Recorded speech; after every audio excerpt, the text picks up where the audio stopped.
All right, in this episode of Storytime, I'm talking about the single hottest week of sports betting I've ever witnessed. Unfortunately, I was the bookie and not the bettor, but in my 20 plus years involved in sports betting, I've never witnessed a hot streak like this one that I'm about to explain.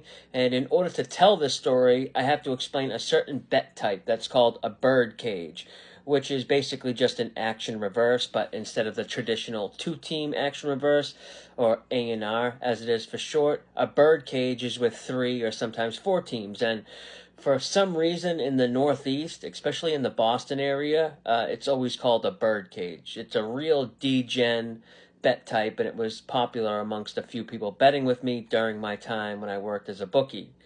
You can look up the exact details of an action reverse, but a $100 bird cage or a 3-team A&R is technically risking 660 because each leg lost is double the bet and double the juice, which would be 220 for each leg. But each leg won is 400. For this story, all we really need to know is if you win all 3 legs, you win 1,200 on a $100 bird cage. So a $200 bird cage wins you 2,400.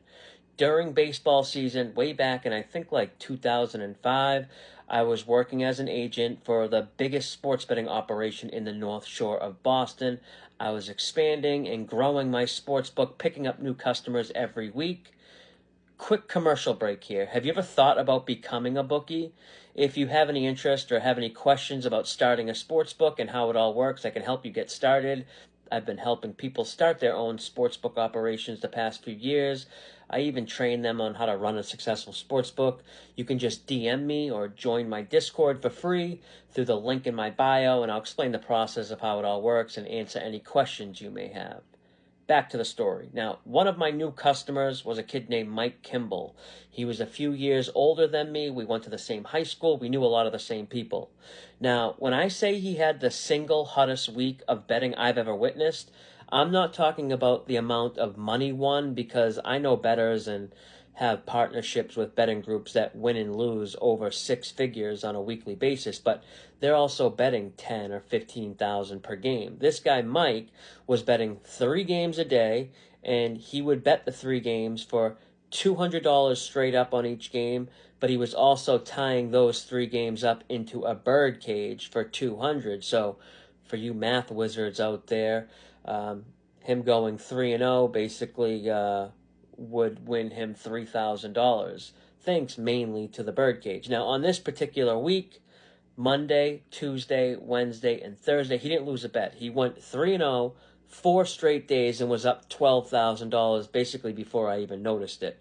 I wanted to try to contact him before recording this video. We know a lot of the same people, but I'm sure he remembers exact games and bets that week, but I don't have his number. He's not on social media and just didn't, bother, digging into trying to find him and reaching out. But all I remember is he finished the week up 17,000.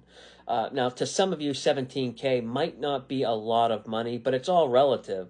Most of the people betting with me at the time were $50 or $100 bettors. I had a few guys betting 500 per game, but 17,000 was by far the single biggest payout I ever had to make to one single player at this point in time. When the week was over, I remember thinking that I want to try and get him paid out as early as possible and in full with no issues, because I knew word would spread about not just him winning 17,000, but that he got paid, and that this would ultimately attract more customers.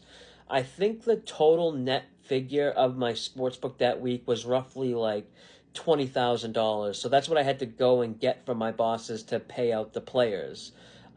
The guys I worked for luckily ran a tight ship, and by Monday afternoon they gave me the $20,000 to pay out the players. And I'll never forget meeting up with Mike to pay him. He literally cried. And I'm not exaggerating either. He cried when I handed him the $17,000 because he was supposed to get married later that year, and his fiance had no clue he gambled away all the money they had saved for the wedding, and then this money here that I was giving him could replace what he lost. But in true gambler fashion, a couple weeks later, he lost $8,000 and didn't have the money to pay. But that was something I couldn't have happen. After paying him $17K, I was getting that $8K no matter what. I ultimately did. It just took dragging him to the bank and his father's signature a couple times to withdraw money from a passbook savings account. But that's another story for another time. Now, if you found this video interesting and want to hear more like it, let me know in the comments section. I'm trying to figure out different content ideas, but only if people find it entertaining. And remember, if you want to explore the idea of becoming a bookie, reach out to me. I'll answer any questions you have about getting started. But that's all I got for this one. Until next time, good luck with your bets.